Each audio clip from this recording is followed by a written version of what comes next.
Good morning. Welcome to the Heritage Foundation and our Douglas and Sarah Allison Auditorium. We would ask everyone here in-house if you'll be so kind to make sure cell phones have been turned off as we prepare to begin. It's always a great courtesy to the speaker and those recording the program. And of course, we will post it on our Heritage website shortly so that you can follow up and look for future reference. We're pleased to co-host today's program with the Catherine and Shelley Cullum Davis Institute here at Heritage, as well as the Marilyn Ware Center for Security Studies at the American Enterprise Institute.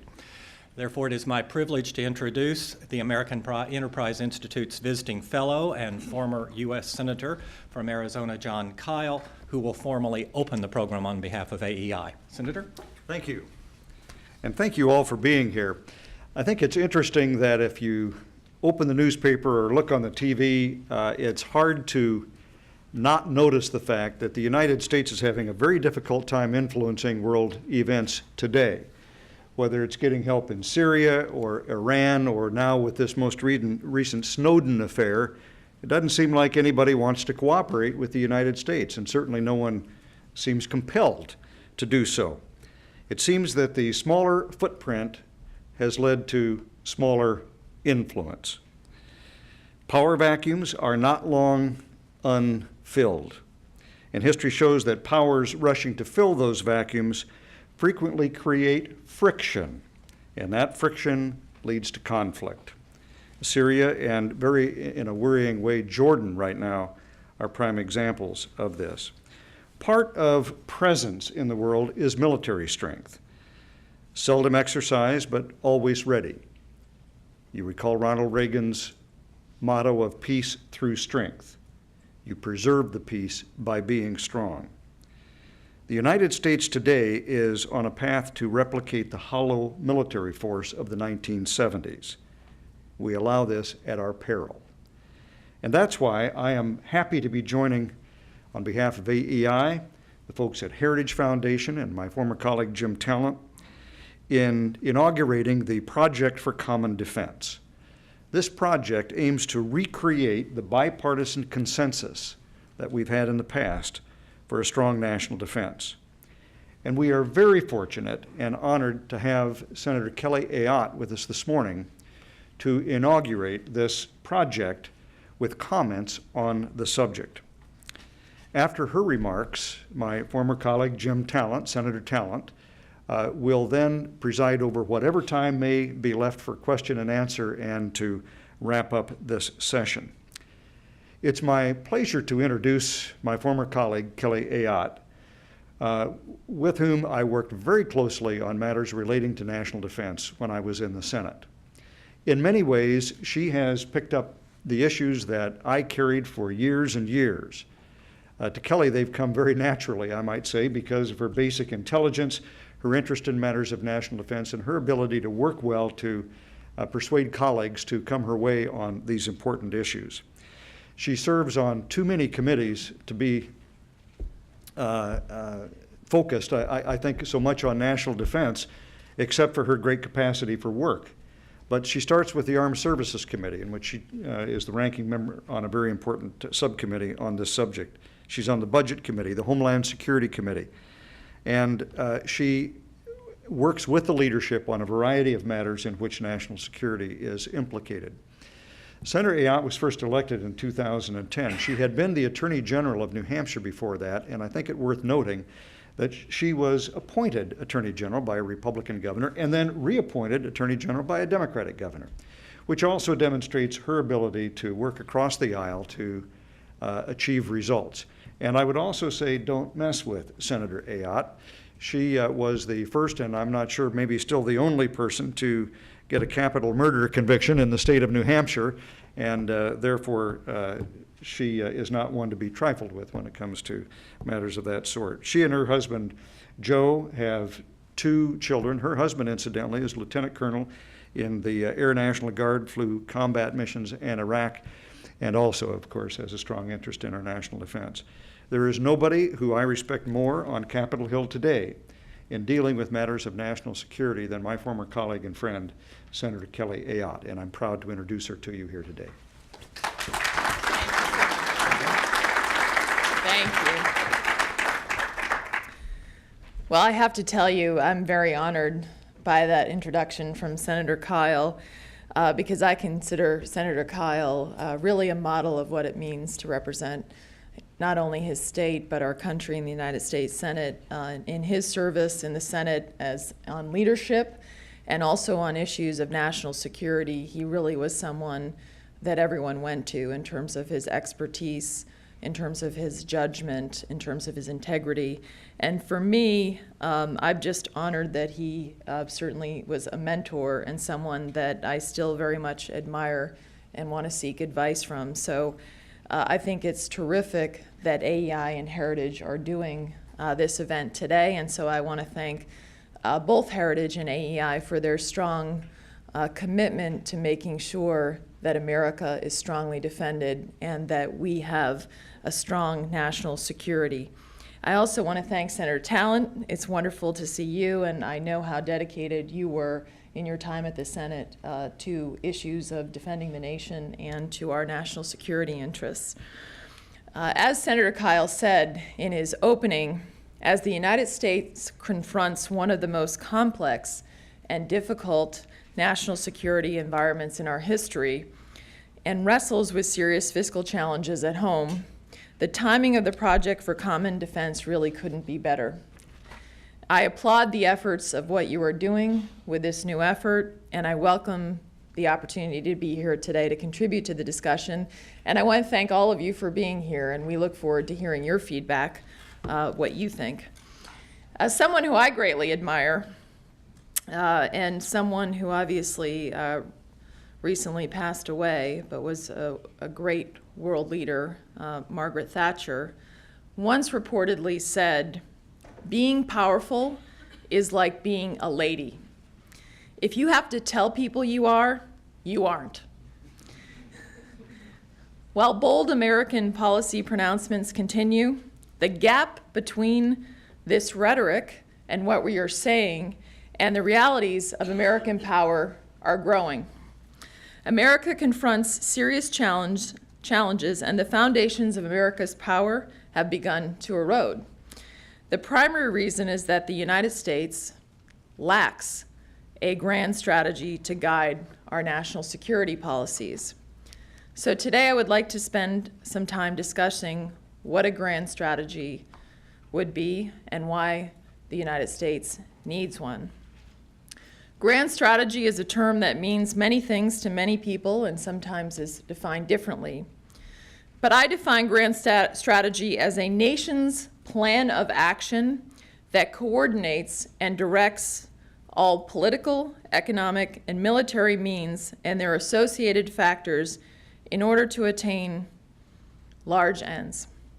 Grand strategy is much more than a military strategy, although I know this project is focused on making sure that we have a strong defense of the nation. Grand strategy should not be the exclusive domain of generals and admirals. Grand strategy is as much concerned with diplomacy, intelligence, and economics as it is with war, and it is much more than a list of goals or desired outcomes. Sadly, today in Washington, we often find that the national security strategy and national military strategy documents coming from the administration amount to nothing more than naive wish lists of desired outcomes, which seem to be masquerading as strategic documents. In fact, our current foreign policy, with a lack of a strategy and really a lack of a worldview as to how things are related to each other, I believe is making the world less stable. These national security and national military strategy documents frequently lack the ends, ways, means thinking that prioritizes our interests, makes tough trade-offs, which we have to make, and allocates the finite resources we have appropriately based on what we want to accomplish. The lack of a United States grand strategy invites a number of problems. Number one, it allows the crisis of the day to crowd out important priorities that really are the greatest interest of our country. Two, leaves military planners and leaders in the dark regarding the military force structure and posture needed to protect the nation's interests. And 3, tempts decision makers and policymakers to spend limited defense dollars on capabilities, units, or weapons that may be ill-suited to provide what our nation really needs. At a time when the national security budget is under severe pressure, and when we can afford to waste a single dime, it is more important than ever that the United States develop a grand strategy. And I appreciate the work that's going to be done here on this issue. Despite the clear need for an American grand strategy, it is also clear, I think, as I've just discussed, that we don't have one. When I survey the American foreign policy and national security policy, I see a consistent mismatch between America's best interests and the policies that the administration is pursuing. For example, America's policies related to the size of our Navy, the conflict in Syria, missile defense, democracy and human rights promotion, Russia, our nuclear deterrent. And at this point, those policies and what we are doing, I believe, is undercutting rather than protecting our national security interests. The administration appropriately calls for a rebalance to the Asia-Pacific region, and obviously to have power in the Asia-Pacific region, this is a maritime-dominated area. And I fully support this rebalance, given the importance of this region to our economic strength, and also the investment that China is making in its Navy and its overall defense structure, and some of the assertions that they are making in the South China Sea and other territorial assertions they are making that could hurt the economic free trade in those areas. Yet let's look at that rebalancing with the size of our Navy.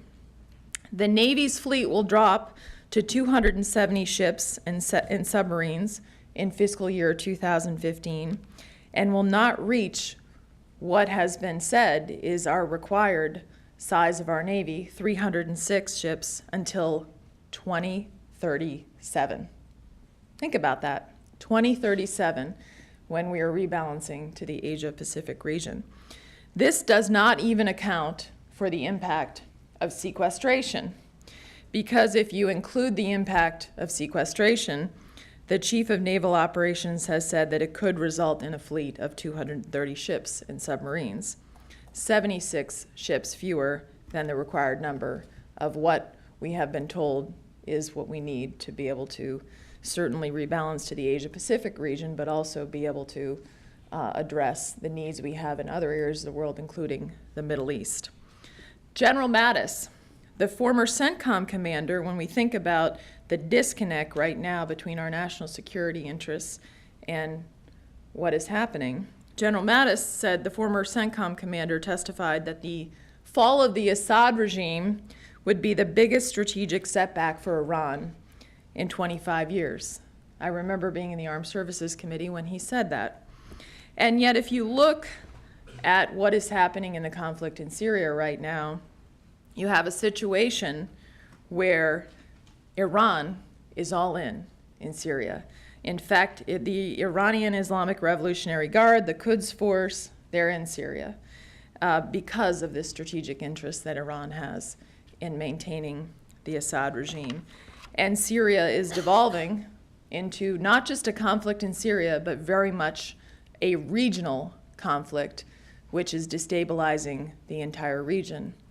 Not only thinking about Turkey, Lebanon, Jordan, who is a very important partner to our country and to Israel, and the burdens that that is placing on that country.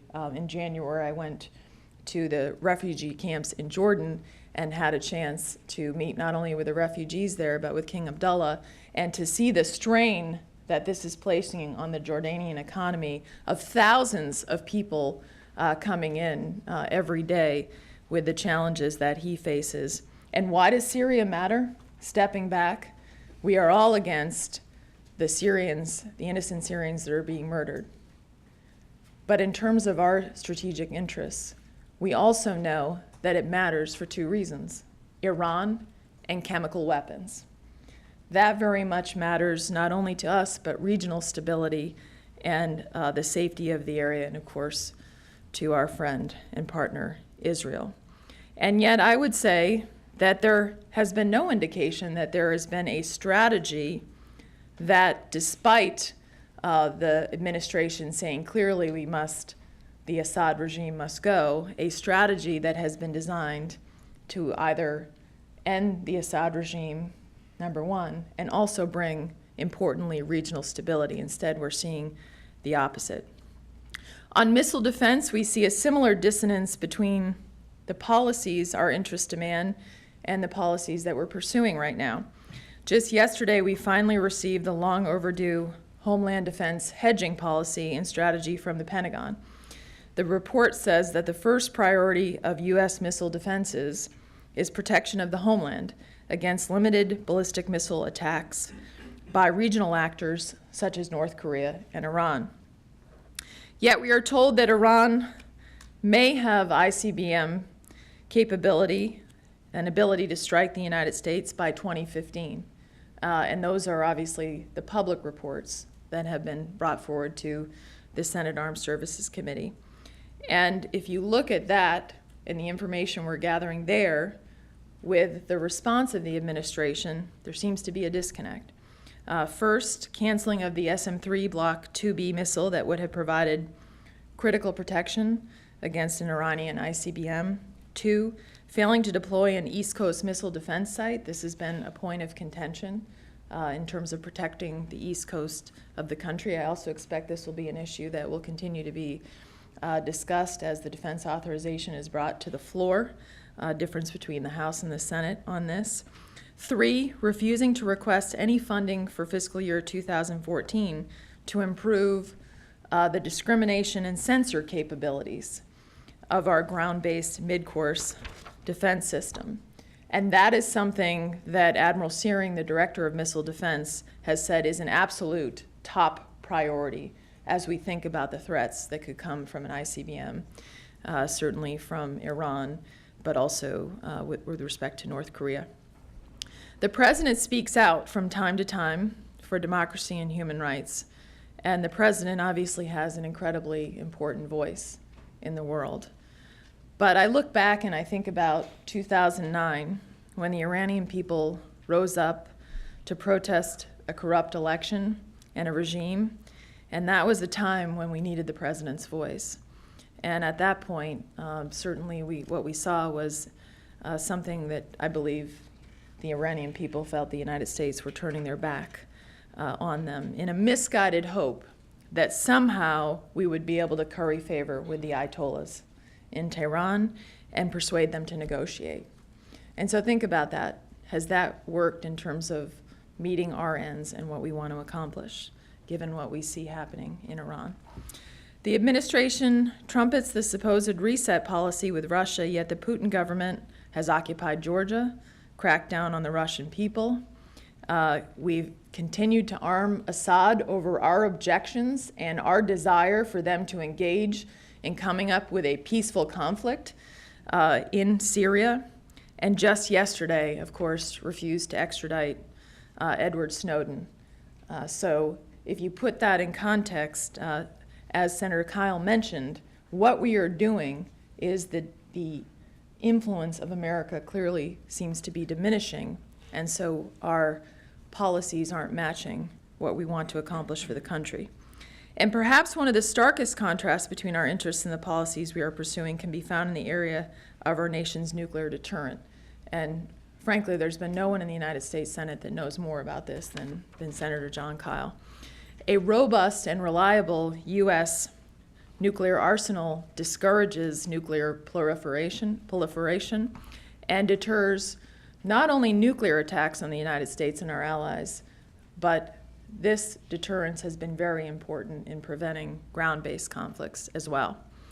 Yet from our nuclear triad to our nation's nuclear complex and weapons, we see a consistent and dangerous pattern of delay and neglect. Regarding our nuclear triad, there's been a delay of the Ohio-class nuclear ballistic missile submarine replacement by 2 years, leaving the Navy with little or no margin. The contract award for the long-range standoff missile a replacement for the nuclear air-launched cruise missile first deployed in 1980 has been delayed for 2 years. And when it comes to the New START treaty, the administration has not fully honored commitments that they made to modernize our nuclear deterrent, which is very, very important. If you're going to have a nuclear deterrent, we need to modernize our nuclear deterrent to make sure that it's effective. And that is in the context of, when you think about it, that just last week in Berlin, the president called for a 1/3 reduction in our nuclear arsenal. A 1/3 reduction at a time there have been reports that Russia is not honoring some of their existing arms agreements, at a time when we know that Iran and North Korea are further developing their nuclear programs and their ICBM capability. And in fact, think about the message that sends when we are trying to get Russia to stop providing arms to the Assad regime and fueling this regional conflict. Think about the message that sends at a time when we're asking the Russians to send Mr. Snowden back to the United States of America so that he can face the charges he should face here for revealing national security secrets that are dangerous to our nation. Think about that. How do we expect that that's going to lead to a result that A, is warranted in terms of at a time with the threats that we face, and B, that we're going to be able to negotiate with the Russians in good faith or in a position of strength? So I believe that is one of the biggest examples of a disconnect right now of what we are saying and doing versus what should be our strategy and our policy that is in the best interest of the safety of the United States of America.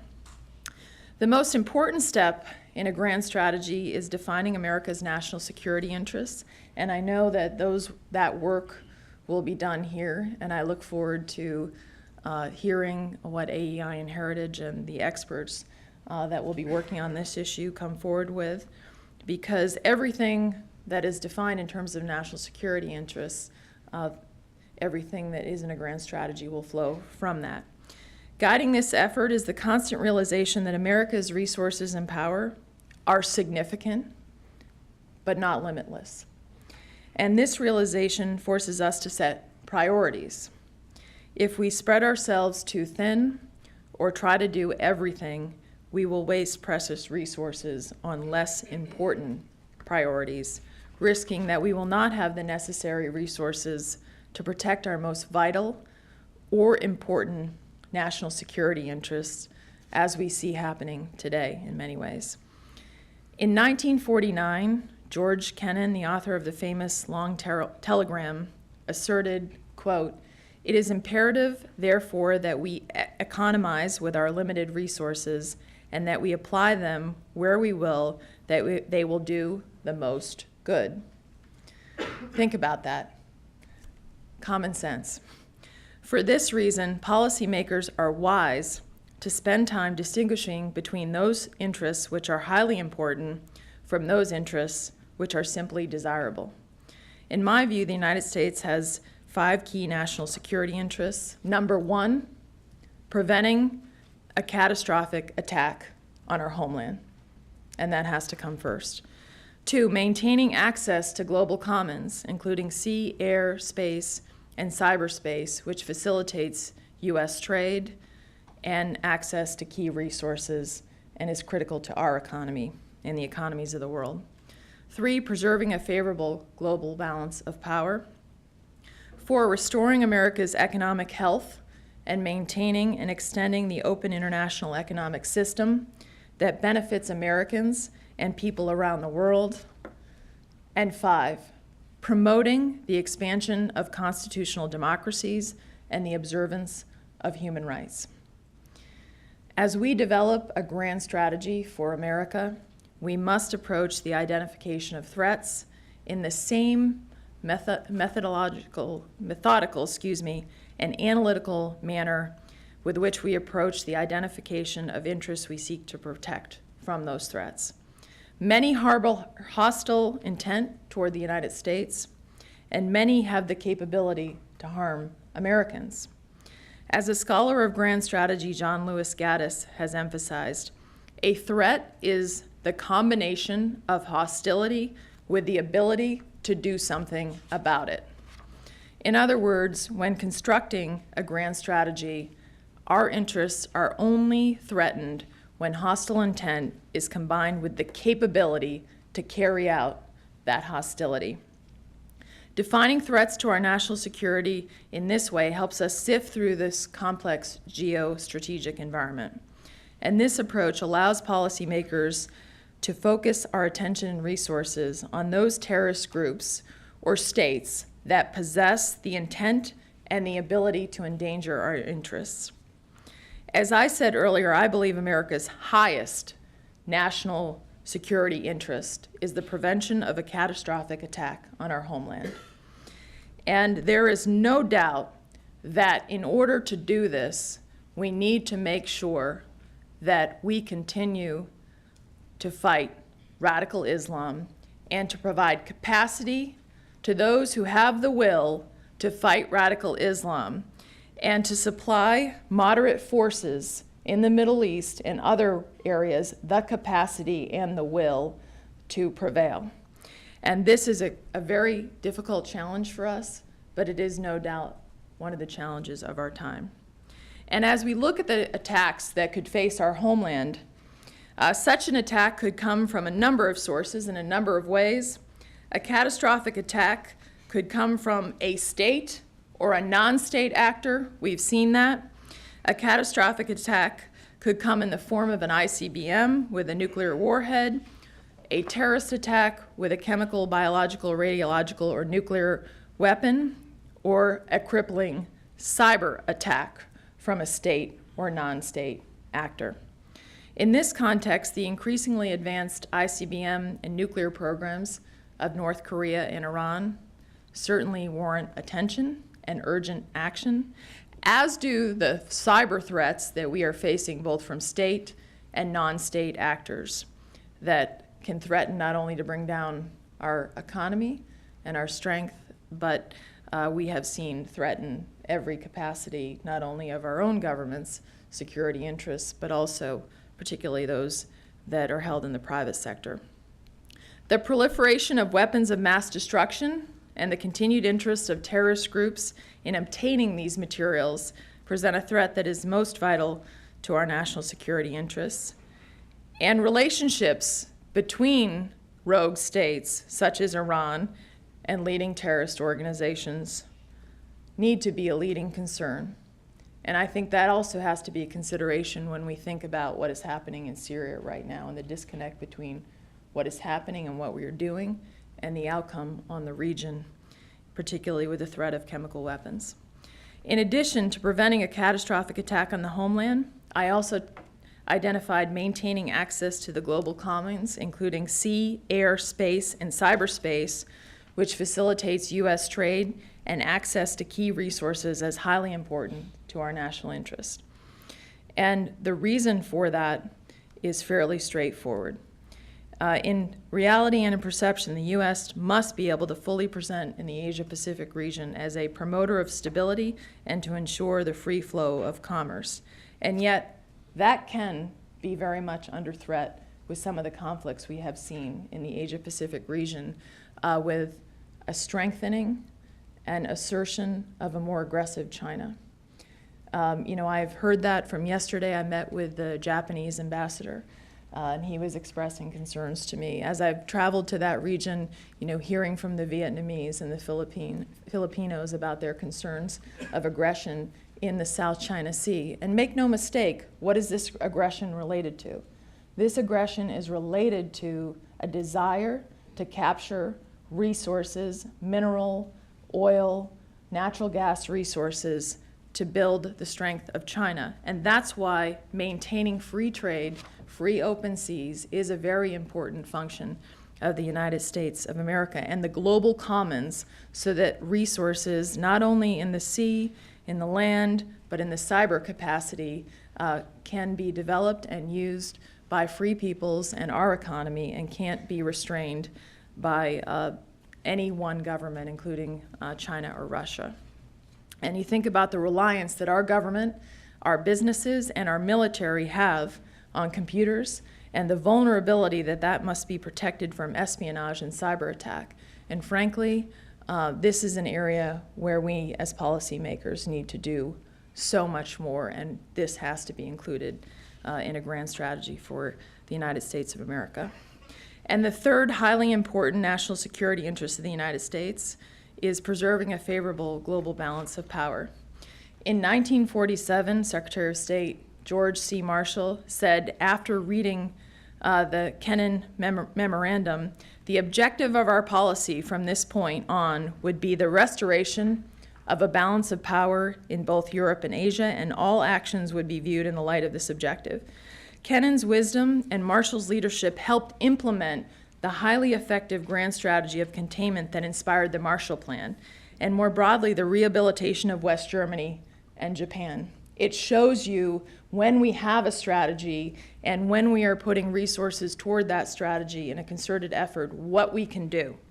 Today, in large part due to this American grand strategy, Germany and Japan are leading democracies, American allies and economic partners who play a critical role in promoting stability and maintaining a favorable balance of power in their respective regions.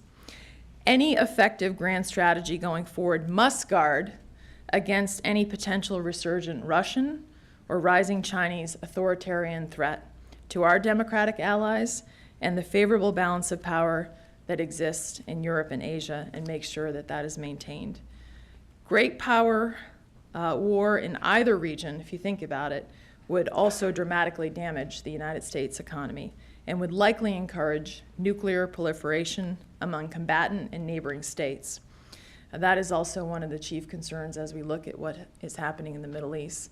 If Iran obtains nuclear weapons capability, we will have a nuclear arms race in the Middle East, which will be threatening not only to us, but to the world. The fourth highly important American national security interest is restoring America's economic health and maintaining and extending the open international economic system that benefits our country and people around the world. In fact, I would argue that nothing has done more for freedom around the world than this the strength of America, not only our military might, but also the economic strength that we have brought to the world that benefits not only America, but the interactions we have with other countries. If you think about where we are and how much money we are spending, though, on the defense of this nation right now, Paul Kennedy, the author of Rise and Fall of the Great Powers, argued that powerful nations often are tempted to overextend strategic commitments, requiring a dramatic increase in military spending. This imperial overstretch from excessive commitments leads to excessive military spending and ultimately results in political and economic decline. We are not there, and so many people try to argue that we are there.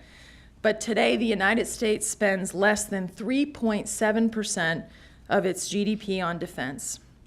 And the president's budget will place us below 3% of our GDP on defense spending by 2017. If you take the average of what we have spent on defense from 1946 to the year 2000, it's actually an average of 7%. National security spending accounts for less than 18% of federal outlays. This is hardly a case of imperial overstretch. America's danger is not military or imperial overstretch, but rather entitlement overstretch.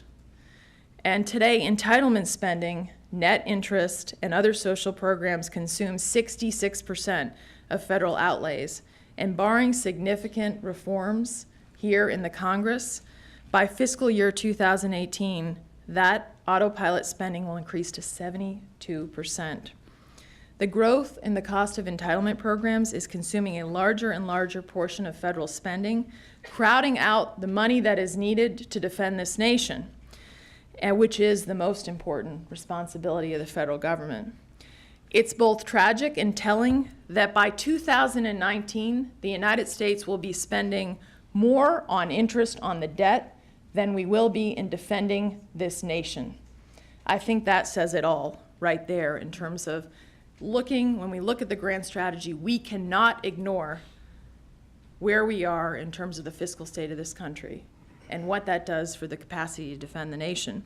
With $17 trillion in debt, Washington's unwillingness to have the courage to take on the hard questions on entitlements and to make the tough decisions to reduce spending and eliminate the budget deficit, thinking about the 66% of spending, represents one of the most serious threats to the defense of this nation, as Admiral Mullen said very eloquently, where he said that the national debt was one of the greatest national security threats to our country. And then there's sequestration.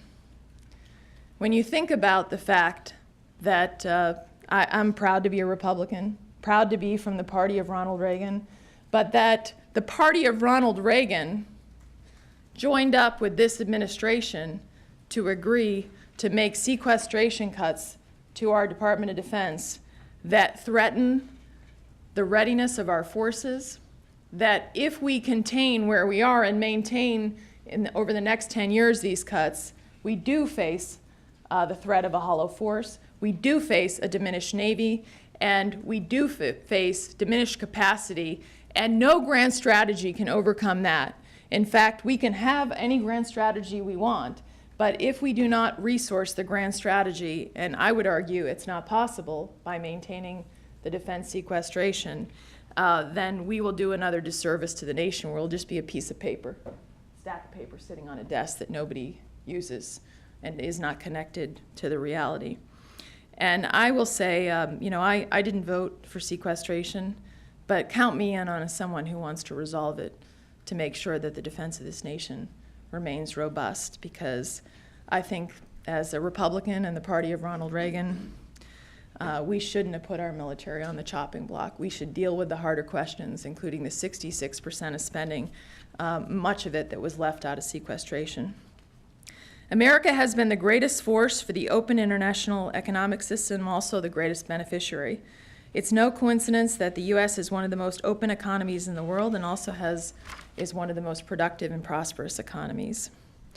The final important part of American national security interest is promoting the expansion of constitutional democracies and the observance of human rights. Sometimes what I've heard is people who focus on strategy label themselves as realists, and they say we're going to dismiss whether a country that we're dealing with adheres to our democratic values. And I believe this creates a false dichotomy between America's interests and our values. And in the case of democracy and human rights promotion, there isn't a contradiction. As Ronald Reagan once said, true peace rests on the pillars of individual freedom, human rights, national self-determination, and respect for the rule of law. Freedom and democracy are the best guarantors of peace. A government which does not respect its citizens' rights and its international commitments to protect those rights is not likely to respect its other international undertakings. There are few ironclad laws in international relations, but democratic peace theory comes close. While democracies are not necessarily more peaceful, they are highly unlikely to wage war against one another. And according to Freedom House, from 2011 to 2012, 27 countries showed significant declines in freedom, the 7th consecutive year with more declines than gains worldwide. Freedom House's annual report also revealed a stepped-up campaign of persecution by dictators that specifically targeted civil society organizations and independent media. Yet at this critical moment when American leadership is most needed, the United States seems to be embroiled in what I would call a crisis of confidence on this issue, unsure whether the promotion of democracy and human rights is a critical component of America's grand strategy or a dangerous distraction from our core interests. But as President Truman declared in a 1947 speech before a joint session of Congress, the free peoples of the world look to us for support in maintaining their freedoms, and if we falter in our leadership, we may endanger the peace of the world, and we shall surely endanger the welfare of our own nation. That is why I believe, as Ronald Reagan did, that promoting the expansion of constitutional democracies and the observance of human rights is a very important national security interest of the United States of America. Going forward, it is imperative that the United States develop a grand strategy instead of where we are today. And that has to be based on a clear-eyed assessment of our national security interests, the threats to those interests, and the means and economic means to support that national strategy. We must eliminate the mismatch between America's best interests and the policies that are being pursued right now in Washington. The future of U.S. grand strategy should be grounded in understanding that, one, there is no substitute for American leadership and action. Two, most major national security challenges require the United States not to work alone, but to have strong partnerships and to work with our allies. And in order for that to work, our allies need to trust us. Three, the United States must repair the economic foundation of our military power. That is it when you think about the debt, the economic strength of America. That is critical to our grand strategy. Four, America's continued prosperity and security demand that we repair the readiness of our armed forces and maintain military power beyond challenge. And I believe that will mean addressing sequestration and taking on the larger fiscal challenges facing the nation, including entitlement reform. If we develop and implement a grand strategy grounded in these principles, I'm confident that we can protect America's national security interests and secure our common defense for now and for generations to come. And I thank you so much for having me here today and appreciate